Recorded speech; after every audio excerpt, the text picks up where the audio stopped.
بول رہے حضرت ڈاکٹر محمد طاہر القادری صاحب کے بارے میں اہل سنت کا کیا موقف ہے؟ شخصیات کے سوال کرتے ہیں، بیچ میں تکلیف لا دیتے ہیں آج لوگ ہمارے لیے۔ دیکھیے، میں شخصیتوں پہ عام طور پہ جوابات دینے سے پرہیز کرتا ہوں اور اس کی بہت ساری وجوہات ہیں، لیکن بہرحال ابھی ڈاکٹر طاہر القادری صاحب جس روش پہ جا رہے ہیں وہ قطعاً اہل سنت کی روش تو نہیں ہے۔ 1980 میں ان پہ سب سے پہلا فتویٰ لگا تھا، آپ کو معلوم ہے۔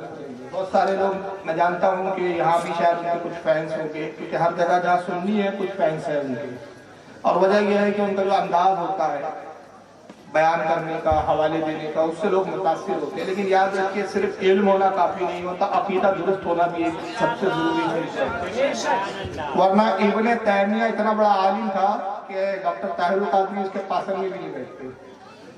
ابن تیمیہ کے بارے میں تو علماء نے یہاں تک لکھا، ابو اعلیٰ مودودی کہتا ہے کہ وہ حدیث نہیں جو ابن تیمیہ کو نہ پہنچی، یہاں تک لکھ دیا اس کے مبالغہ کرتے۔ اعلیٰ حضرت فاضل بریلوی نے خود ابن تیمیہ کی تعریف میں بھی تنقیص کی ہے۔ یہ حالت کی شان ہے کہ تعریف میں بھی تنقیص کر کے گزر جاتے ہیں، سمجھنے والے سمجھ جاتے ہیں۔ اعلیٰ حضرت نے فرمایا ابن تیمیہ اتنا بڑا عالم تھا کہ علم زیادہ ہو گیا، عقل چھوٹی ہو گئی۔ عقل زیادہ ہو گئی اس کی، اور علم زیادہ ہو گیا، عقل چھوٹی پڑ گئی۔ یعنی سامان زیادہ تھا، برتن چھوٹا تھا، تو سما ہی نہیں پا رہا تھا اس میں۔ تو بہت بڑا وقت کا عالم تھا ابن تیمیہ، اس میں کوئی ہو رہا ہے۔ لیکن جب گمراہ ہوا تو کیا عقیدہ خراب ہوا اس کا؟ اس نے ایک کتاب لکھی العرش، اور ایک لکھی منہاج السنہ۔ یہاں منہاج السنہ اور بدبت کی کتاب موجود بھی ہے میرے پاس، یہ دیکھیے، رکھتا بھی ہو کچھ، یہ منہاج السنہ۔ ان کتابوں میں اس میں تو یہ لکھا، بہرحال کہا کہ امام حسین اہل بیت سے ہی نہیں ہے، اہل بیت سے انکار کر دیا انہیں کا۔ کہا کہ قرآن میں آیا قُلْ لَا أَسْأَلُكُمْ عَلَيْهِ أَجْرًا إِلَّا الْمَوَدَّةَ فِي الْقُرْبَىٰ، اے نبی کہہ دیجئے کہ میں تبلیغ کے وقت تم سے کچھ نہیں مانگتا مگر یہ کہ میرے اہل بیت سے محبت کرو۔ کہا کہ اس آیت کے زمرے میں امام حسن اور امام حسین نہیں آتے، یہ سب بکواسیں اس نے کی ہے۔ حضرت علی کے بارے میں کہتا ہے کہ من کنت مولا والی حدیث قابل اعتبار ہی نہیں ہے، اس پہ بھروسہ بھی نہیں کرنا چاہیے، واحیات حدیث ہے۔ تو اس طرح اس نے پول بکے۔ چلو یہ تو چھوٹی چھوٹی بات تھی۔ اس کا کفری عقیدہ یہ تھا ابن تیمیہ کا۔ العرش کتاب لکھی اس نے، اور مجمع الفتاوی اس کی جو فتاوی کی کتاب ہے 18 جلدوں میں، اس میں کہتا ہے کہ اللہ کا جسم ہے، اس کے ہاتھ پیر کان ناک سب ہے، اور اللہ اپنے جسم کے ساتھ اپنے عرش کے اوپر بیٹھا ہوا ہے، اور جب جی چاہتا ہے اتر جاتا ہے، جب جی چاہتا ہے اس پر پھر بیٹھ جاتا ہے۔ پھر کہا کہ وہ متحرک ہے، وَيُتَحَرِّكُ، وائبریٹ ہوتا ہے، ہلتا ڈلتا ہے، مطلب ایسا ہی نہیں کہ ساکن بیٹھا ہوا ہے۔ پھر وہ لکھتا ہے معاذ اللہ کہ جب چاہتا ہے اترتا ہے، جب چاہتا ہے چڑھ جاتا ہے۔ یہاں تک کہ ابن بطوطہ اس کے بارے میں بہت بڑا مورخ اور سیاح گزرا ہے، وہ کہتا ہے کہ میں ابن تیمیہ کی مجلس میں گیا تو ابن تیمیہ ممبر پہ بیٹھ کے تقریر کر رہا تھا، اور ممبر پہ بیٹھ کے کہتا ہے کہ اللہ ایسے ہی ممبر پہ بیٹھا ہے۔ ممبر کس کو بولتے سن لیجئے، یہ عربی کا لفظ ہے، اسی کو اردو میں ہم بولتے ہیں کرسی۔ میں جس پہ بیٹھا ہوں اس کو عربی میں کیا بولیں گے؟ ممبر۔ یہ اسی کو ممبر بولتے ہیں، ممبر کوئی خاص الگ نہیں ہوتا۔ ابن تیمیہ کرسی پہ بیٹھا ہوا تھا، کہا دیکھو جیسے میں اس کرسی پہ بیٹھا ہوں اللہ ٹھیک ایسے ہی کرسی پہ بیٹھا ہوا ہے۔ پھر کرسی سے ابن تیمیہ اترا، کہا دیکھو جیسے میں اترا ہوں نا اللہ بھی عرش سے ایسے ہی اتر جاتا ہے۔ یہ وہ باطل عقائد تھے جس کی بنیاد پر علماء نے اس کے خلاف فتاوی دیے، بعد میں اس کو گمراہ کہا، بعد میں اس کو کافر کہا۔ یہاں تک کہ علامہ ابن حجر الہیثمی المکی الشافعی اس کے خلاف فتویٰ دیتے ہوئے اپنی کتاب فتاوی حدیثیہ صفحہ نمبر 18 میں لکھتے ہیں کہ ابن تیمیہ کے بدترین عقیدے میں جو اس کی کتابوں میں یہ بھی عقیدہ ہے، تو کہتا ہے کہ اللہ تعالیٰ جو ہے جسم رکھتا ہے، وہ جسمیتی اس کا جسم ہے، والانتقال، وہ جگہ بھی بدلتا ہے، کبھی آج یہاں ہے تو ضروری نہیں یہیں رہیں گا، کل وہاں چلا جائے گا، پرسوں وہاں چلا جائے گا، پرسوں وہاں چلا جائے گا، والانتقال، ہو جگہ بھی بدلتا ہے وہ۔ اور اس کا معاذ اللہ بدترین عقیدہ یہ ہے کہ کہتا ہے کہ اس کا جو ساخت ہے، اس کا جسم جو اللہ کا، وہ عرش کے برابر ہے، وَأَنَّهُ بِقَدْرِ الْعَرْشِ، وہ ٹھیک عرش کے برابر ہے، وَلَا أَصْغَرَ وَلَا أَكْبَرَ، نہ عرش سے چھوٹا ہے نہ عرش سے بڑا، ٹھیک عرش کے برابر اس کا جسم ہے۔ تو وہ جسم کو مانتا ہے اللہ کی، معاذ اللہ۔ تو ابن تیمیہ اتنا بڑا علامہ تھا، لیکن باطل عقائد و نظریات کی بنیاد پر گمراہ بھی ہوا، بددین بھی ہوا، فتاوی بھی دیے گئے۔ میں اگر طاہر القادری صاحب کے بارے میں ایک جملہ کہوں، اس دور کے ابن تیمیہ ہے طاہر القادری، اس سے اچھی تشریح و تعریف نہیں ہو سکتی. اب آپ کہیں گے انہوں نے تو کوئی اللہ کے جسم کا بارے میں اعتقاد نہیں رکھا, لیکن بھلا ہی نہیں رکھا ہو, لیکن انہوں نے بہت سارے ایسے باتیں بیان کی ہے کہ جو کفر کی طرف لے جاتی ہے, بعض گمراہیت کی طرف لے جاتی ہے. اب ان کی ایک میں مزاحیہ خیز بات بتا دیتا ہوں, یہ باخدا اللہ رب العزت کی قسم ہے پہلی بار میں اپنا ذکر کر رہا ہوں, ورنہ ان سے میں تفسیر بھی کرنا پسند نہیں کرتا. ان کا ہی بیان ہے نیٹ پہ ڈلا ہوا, ایک جگہ کہتے ہیں کہ 7 سال تک خواب میں نے امام ابو حنیفہ سے پڑھا. کتنے سال تک؟ 7 سال تک. مجھے بتائیے غوث اعظم افضل ہے کہ طاہر القادری صاحب افضل ہے؟ تو اگر خوابوں میں پڑھنا ممکن تھا تو سرکار غوث اعظم رسول اللہ سے ڈائریکٹ خواب میں پڑھ لیتے, بغداد آنے کی ضرورت کیا تھی پڑھنے کی؟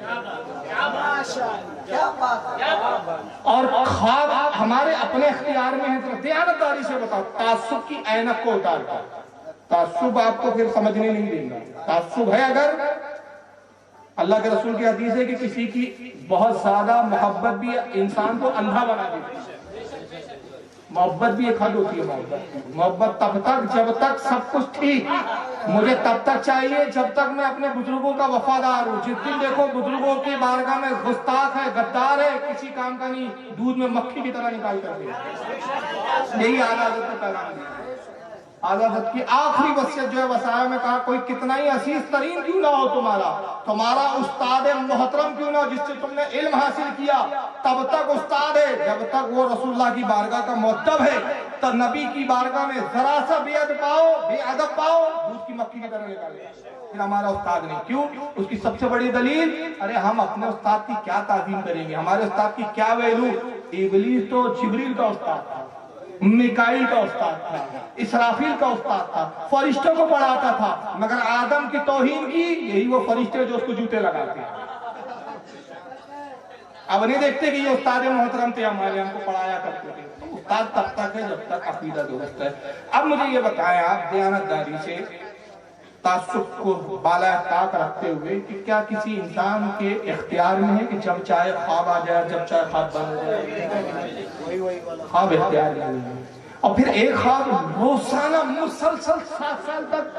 تو ایسا ہوتا تھا کہ طاہر صاحب اپنے بیگم سے کہتے تھے, بیگم بستر بچھاؤ, رات کے 1:30 بج رہے ہیں, خواب آئے گا امام ابو حنیفہ پڑھانے آنے والے ہیں, اب سونا مجھے. 7 سال مسلسل خواب میں پڑھتے رہے. سوچنے کی بات ہے. چلو اب آپ نے پڑھ لیا, اس کے بعد پھر وہ دوسرا خواب بیان کرتے, کہتے 9 سال میں نے امام ابو حنیفہ سے خواب میں پڑھا. ہم سمجھ نہیں پا رہے ہیں کہ پہلے 7 کا پھر 9 کا, تو 7 والی بات صحیح ہے کہ 9 والی بات صحیح ہے؟ چلو یہاں ہم تعویل کر دیں گے کہ بھائی سبقت لسان میں ایک جگہ 7 نکل گیا اور ایک جگہ 9 نکل گیا, ہو جاتی ہے غلطی آنکڑوں میں. چلو ٹھیک ہے, آپ نے 7 پڑھا یا 9 سال پڑھا. پھر کہتے ایک مرتبہ غوث پاک میرے خواب میں آیا, اور غوث پاک جب خواب میں تشریف لائے تو میں نے کہا کہ حضور, اللہ کے رسول صلی اللہ علیہ وسلم نے اپنا لعاب دہن جو آپ کو دیا تھا اس کا حصہ مجھے چاہیے. کس کی مجال ہے جو یار حصہ مانگے غوث پاک سے, غوث پاک سے حصہ. واقعہ کیا ہے, پہلے واقعہ سمجھوں گے تو آپ کو یہ بات سمجھ میں آئے گی. سرکار غوث اعظم خود فرماتے ہیں, بہجت الاسرار میں علامہ امام ابو الحسن شقینی رحمۃ اللہ علیہ اپنی سند سے نقل کرتے ہیں کہ غوث پاک فرماتے ہیں کہ جب میں بغداد آیا اور میں نے پڑھا تو میری زبان میں تھوڑی سی لکنت تھی, ہکلاتے تھے یعنی, اور چونکہ میں عجمی تھا, ایران کے رہنے والے تھے, فارسی زبان تھی ان کی, اور عراق میں عربی بولی جاتی تھی, تو فرماتے تھے مجھے عربی بولنے پر قدرت نہیں تھی, اور وہاں اہل عرب تھے, تو مجھے ہچک ہوتی تھی کہ اہل عرب کے بیچ میں عربی کیسے بولوں گا, یہ میری عربی پہ گرفت کریں گے, میری عربی پہ پکڑ کریں گے. تو فرماتے ہیں مجھے بولنے میں, بات کرنے میں, خطاب کرنے میں جھجک ہوتی تھی. تو ایک رات دیکھا کہ اللہ کے نبی تشریف لائے اور کہا صاحبزادے تم لوگوں سے واعظ و نصیحت کرو. تو عرض کیا یا رسول اللہ, اے میرے جدی, اے میرے جد, میں عجمی ہوں, میری زبان عربی نہیں ہے, زبان میں لکنت ہے, عربی بولنے پہ قدرت نہیں ہے. تو اللہ کے نبی صلی اللہ علیہ وسلم نے 7 مرتبہ اپنا لعاب دہن دیا, ایک کے بعد ایک. حضرت غوث پاک فرماتے جب میں صبح بیدار ہوا تو اس لعاب کی چاشنی اور مٹھاس میرے منہ میں تھی, اور میری زبان کھل گئی تھی, اور میں فصیح و بلیغ میں بھی بولنا لگا. لیکن پھر بھی ایک جھجک تھی مجھ میں کہ بغداد میں اہل علم ہے جو باتوں پہ گرفت کرتے ہیں, تو تب بھی میں نے واز نہ کہا. تو پھر کچھ روز گزرے تو دیکھا کہ میرے جد حضرت مولا کائنات علی مرتضیٰ تشریف لائے. کہا صاحبزادے بیان کرو. کہا کہ بابا جان بات یہ ہے کہ مجھے ہچک ہوتی ہے. آپ نے فرمایا منہ کھولو. تو حضرت مولا کائنات نے 6 مرتبہ لعاب دے. تو سرکار غوث پاک نے فرمایا کہ رسول اللہ نے تو 7 بار لعاب دیا تھا, تو کام میں رسول سے کیسے آگے بڑھ سکتا ہوں, اس لیے 6 بار دیا. فرماتے جب بیدار ہوا تو اس لعاب کی چاشنی یا مٹھاس منہ میں تھی, اور پھر میں خطاب کرنے لگا. اور پھر جب غوث پاک نے خطاب شروع کیا تو یہ حال ہوا کہ پہلے آپ نے خانقاہ میں اپنی خطاب کیا, مجمع بڑا, خانقاہ چھٹی پڑ گئی. پھر آپ مسجد میں آئے, مسجد فل ہو گئی. پھر آپ جو ہے میدان میں آئے, میدان فل ہو گیا. پھر یہ حال ہوا کہ بغداد میں جنگل میں آپ کی محفل منعقد ہوتی اور لاکھوں لوگ شرکت کرتے تھے, لاکھوں کا مجمع ہوتا تھا, دور دراز سے لوگ غوث پاک کا واز سننے آتے. اور آپ کی کرامت یہ بیان کی جاتی ہے کہ جو پہلا آدمی آپ کی آواز سنتا تھا وہی آواز آخری والا اتنی بلند سنتا تھا. تو طاہر صاحب کہتے ہیں کہ غوث پاک میرے خواب میں آئے اور میں نے کہا کہ وہ جو رسول اللہ نے لعاب دیا تھا اس کا حصہ مجھے بھی چاہیے. تو غوث پاک نے ان کو لعاب دیا. اب تیسرا خواب سنے طاہر صاحب کا. یہ جھوٹوں کی پہچان ہوتی ہے کہ جھوٹ کبھی بھی حقیقت کی بات نہیں کرتا, خوابوں کی بات کرتا ہے. اور لوگ خوابوں پہ یقین کرتے ہیں بھائی. اب میں منبر سے اعلان کرتا ہوں, چلو اس کو بھی مانو, اس کو بھی مانو. 4 روز پہلے اللہ کے نبی خواب میں آئے ہمارے دوست کے, اور انہوں نے کہا اس وقت کا سب سے بڑا عالم فاروق رضوی ہے. مانو آپ کے پاس کیا انکار کی گنجائش, بتاؤ. کوئی مانے کا لالے جو اس خواب کا انکار کرے, بتاؤ کیا پیمانہ ہے کہ آپ کہو کہ ہمارا وہ دوست جو ہے وہ جھوٹا ہے. تو خواب تو کوئی کچھ بھی سنا سکتا ہے یار. خوابوں پہ شریعت کے معیار نہیں رکھے جاتے, حقیقت پر رکھے جاتے ہیں. اب تیسرا خواب سنیے. کہتے ہیں کہ میں نے 7 سال اعلیٰ حضرت سے خواب میں پڑھا. اب ہم حیران ہو گئے کہ جو شخص غوث اعظم کا تبرک لے, امام ابو حنیفہ سے پڑھ لے, امام ابو حنیفہ سے پڑھ لے, اس کو اعلیٰ سے پڑھنے کی کیا ضرورت پڑ گئی. تو یہ تو ایسا ہوا کہ کوئی کہے میں یونیورسٹی میں چلا گیا اور اب KG1 میں پڑھنے آیا ہوں. اس سے بڑا احمق ہوں گا کوئی.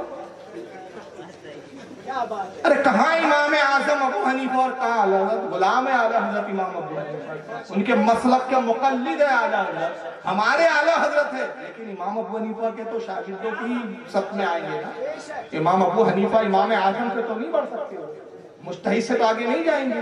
تو جب آپ نے 7 سال امام ابو حنیفہ سے پڑھ لیا تو اعلیٰ حضرت سے پڑھنے کی کیا ضرورت پڑ گئی. اور تیسرا میں اپنی طرف سے سوال کرتا ہوں, آپ نے امام اعظم ابو حنیفہ سے پڑھا 7 سال, تو آپ نے خواب میں امام ابو حنیفہ کو دیکھا نا, غوث پاک کو دیکھا, اعلیٰ حضرت کو دیکھا.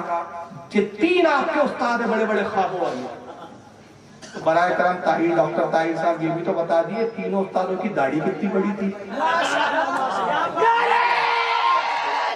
آپ نے اپنے استادوں کی داڑھی نہیں پوچھا, نہیں بتا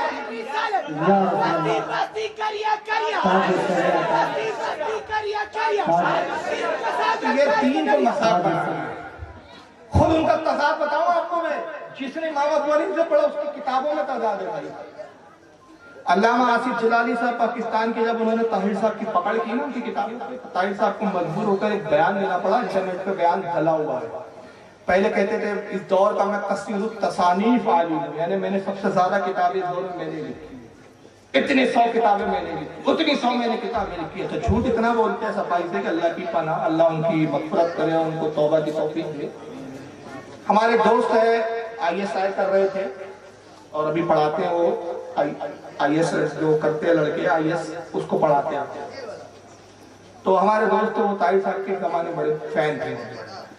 تو ایک مرتبہ وہ آئے طاہر صاحب کی ویڈیو کلپ لے کے موبائل میں, کہا فاروق صاحب دیکھو طاہر صاحب کو آپ پسند نہیں کرتے یار, دیکھو طاہر القادری صاحب کا کارنامہ. ہم نے کہا بتاؤ یار کیا کارنامہ ہے. تو میں سننے لگا, کلپ میں طاہر صاحب ایک کتاب دکھاتے ہیں, کہتے ہیں یہ کتاب جس میں میں نے امام اعظم ابو حنیفہ کے اساتذہ کے نام جمع کیے, اور 1300 سال میں یہ واحد پہلی کتاب ہے جس میں ان کے نام لکھے گئے, آج تک کسی نے اس کے لکھا نہیں.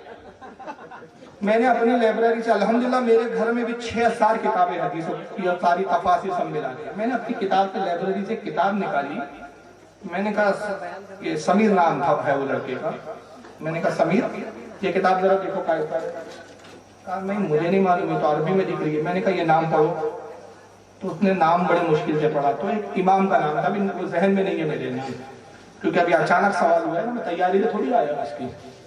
میں نے کہا یہ فلاں امام کی کتاب ہے، فلاں صدی میں، جو طاہر صاحب بول رہے ہیں نا 1300 سال میں میں نے کچھ نہیں، میرے علاوہ کسی نے نہیں کیا، یہ پہلے کر چکے ہیں، اور پورا کاپی اور پیسٹ اس سے کیا ہے، یہ پورا کاپی اور پیسٹ ہے۔ اصل میں معاملہ کیا ہے، ہماری قوم عربی کتابوں سے دور ہے، کتابیں پڑھتی نہیں ہے، جو جیسا بتاتا ہے ویسے مان لیتی ہے۔ اب ان کا تضاد ایک چھوٹا سا بتا رہا ہوں، ایک طرف انہوں نے تقریر کی اور ابو طالب کو مومن ثابت کر دیا، ان کا تضاد دیکھ کے طاہر صاحب کا، شیعوں کے بیچ بیٹھ گئے، جیسا دیش ویسا دیش، شیعوں کے بیچ بیٹھ کے تقریر کر رہے ہیں وہ، اور شیعوں کے بیچ بیٹھ کے انہوں نے ابو طالب کو مومن ثابت کیا، کھینچتان کا۔ اور پھر ان کی ایک بڑی ضخیم کتاب ہے جس کا نام ہے عید میلاد النبی۔ کیا نام ہے کتاب کا؟ عید میلاد النبی۔ ملتی ہے مارکیٹ میں بہت آسانی سے، بلکہ بہت سارے جو منہاجی حضرات ہیں ان کے پاس ہوں گی یہ کتاب، دیکھ لے ہو جا کے۔ اور وہ تقریباً نیٹ پر ڈلی ہوئی ہے، جس میں ابو طالب کو مومن ثابت کر رہے ہیں، اور اس کے بعد سے جو بوال ہوا آٹھ سنیوں میں بوال چل رہا ہے، سمجھ نہیں رہا کہ ایسا اہل سنت کو تفریق میں بانٹا ہے۔ عید میلاد النبی کتاب میں خود ایک سوال اٹھاتے ہیں کہ وہاں بھی اعتراض کرتے ہیں، خود ہی سوال اٹھا رہے ہیں طاہر صاحب، کسی نے پوچھا نہیں ہے ان سے، کہتے ہیں کہ وہاں بھی اعتراض کرتے ہیں کہ تم نبی کی میلاد مناتے ہو، تو نبی کی میلاد منانے پر کیا بشارت ہے؟ تو ہم بخاری کی حدیث پیش کرتے ہیں کہ ابو لہب نے حضور کی میلاد منائی، اور اس کی ایک لونڈی تھی صہیبیہ، وہ آئی خوشخبری دینے، تو ابو لہب نے انگلی سے اشارہ کیا، صحیح بخاری میں حدیث موجود ہے، آپ نے پڑھا بھی ہوگا، تو انگلی سے اشارہ کیا، کہا جہاں سے تو آزاد ہے، صہیبیہ کو اس نے آزاد کیا، اور پھر وہ مر گیا ابو لہب۔ تو خواب میں کسی نے دیکھا، دیکھنے والے بھی حضور کے چچا عباس تھے، وہی مان مان، کہا کہ ابو لہب کیا حال ہے تیرا، کیا گزری تجھ پر؟ کہا کوئی راحت میں نے پائی نہیں، مرنے کے بعد سخت عذاب میں ہوں، مگر یہ کہ پیر کے دن رسول اللہ پیدا ہوئے، میں نے حضور کی میلاد اور پیدائش کی خوشی میں اپنی لونڈی کو اشارے سے آزاد کیا تھا، اور جس انگلی سے میں نے اشارہ کیا تھا وہ انگلی میرے منہ میں ڈال دی جاتی ہے، اور اس انگلی سے کچھ پانی آتا ہے، میں پیتا ہوں، اور ہفتے بھر کی اس سے پیاس بھی آتی ہے۔ یہ صحیح بخاری ہے۔ تو طاہر صاحب کہتے ہیں کہ اس پر وہاں بھی اعتراض کرتے ہیں کہ قرآن میں تو ہے کہ کافروں کے لیے سخت عذاب ہے، کافروں کے لیے سخت عذاب ہے، تو ابو لہب جب کافر ہے تو اس کو عذاب میں کیسے راحت دی جا سکتی ہے، کافر کے عذاب میں کمی کیسے ہو سکتی ہے؟ تو طاہر صاحب کہتے ہیں کہ اس کو سمجھنے کے لیے آؤ بخاری اور مسلم کی حدیث دیکھو۔ اب بخاری مسلم کی حدیث خود لا رہے ہیں، اب بھول گئے کہ میں ابو طالب کا ایمان ثابت کر کے آیا ہوں۔ کہتے ہیں کہ ابو طالب کفر کی حالت میں مرے، اور اللہ کے نبی سے حضرت عباس نے پوچھا کہ یا رسول اللہ آپ کا چچا ابو طالب آپ کی بڑی مدد کرتا تھا، بڑی نصرت کرتا تھا، آپ کے لیے کافروں سے لڑتا تھا، آپ نے اس کو مرنے کے بعد کیا فائدہ پہنچایا؟ تو اللہ کے نبی نے کہا کہ اپنے کفر کے سبب میں نے اس کو گردن تک آگ میں ڈوبا ہوا دیکھا، میں نے یہ مدد کی کیونکہ وہ میری مدد کرتا تھا، تو میں نے صرف اتنی مدد کی کہ اس کو کھینچ کر تخنوں تک کی آگ میں کر دیا۔ اب جہنم کا سب سے کم عذاب ابو طالب پر ہے، بڑے چچا پر، یہ میں نے اپنی نصرت کی وجہ سے اس کو فائدہ پہنچایا۔ طاہر صاحب بھول گئے کہ بھائی جس کو آپ مومن ثابت کر رہے ہیں، یہاں میلاد ثابت کرنے کے لیے اسی کو کافر بھی ثابت کر رہے ہیں، اور یہ بتا رہے ہیں کہ حضور کی محبت کی بنیاد پر کافر کے عذاب میں کمی ہو جاتی ہے، یہ تضاد۔ اور جو ان کا ایک سب سے بڑا معاملہ تھا جس پر بڑا وبیلہ مچا، جب انہوں نے منہاج القرآن تحریک شروع کی تو انہوں نے خواب بیان کیا، اس کو پوری خوابوں کی بارات ہے۔ کہتے ہیں کہ خواب یہ دیکھا کہ اللہ کے نبی تشریف لائے اور حضور بڑے ناراض ہو کر جا رہے ہیں، تو میں نے دیکھا کہ رسول اللہ کے چہرے پہ ناراضگی ہے۔ میں نے کہا یا رسول اللہ آپ پاکستان آئے، رکے نہیں جا رہے ہیں؟ کہا طاہر القادری چھوڑ دو، ہمیں جانے دو، اب ہم پاکستان کبھی نہیں آئے۔ ارے بھائی وہ نیٹ پر ڈالا ہے، ان کا ویڈیو ہے بھائی، مطلب میں کوئی لنکرانی نہیں سنا رہا ہوں، اگر انہیں سب دیکھنے کے بعد بھی کسی کی آنکھ نہ کھلے تو اس کو نابینا اور اندھا ہی بولا جا سکتا ہے۔ کہتے ہیں طاہر القادری میں بہت ناراض ہوں، مجھے چھوڑ دو، مجھے جانے دو، میں پاکستان کبھی نہیں آؤں گا۔ کہا یا رسول اللہ پاکستان سے چلے جائیں گے روٹ کر تو پاکستان تباہ ہو جائے گا، برباد ہو جائے گا، حضور ایسا نہ کریں۔ کہا نہیں طاہر القادری، یہ پاکستان والوں نے میرا دل بہت دکھایا، بہت تکلیف پہنچائی میرے دل کو، بہت ستایا ان لوگوں نے، میرے قلب کو بڑی تکلیف پہنچائی۔ میں نے کہا یا رسول اللہ نہیں جانے دیں گے، حضور آپ چلے گئے پاکستان تباہ ہو جائے گا۔ کہا نہیں طاہر القادری تم نہیں جانتے کہ پاکستان کے میں تنظیموں سے ناراض ہوں۔ دیکھو مکاری بھی دیکھو طاہر صاحب کی، شیعوں سے ناراض نہیں ہو آتے ہو،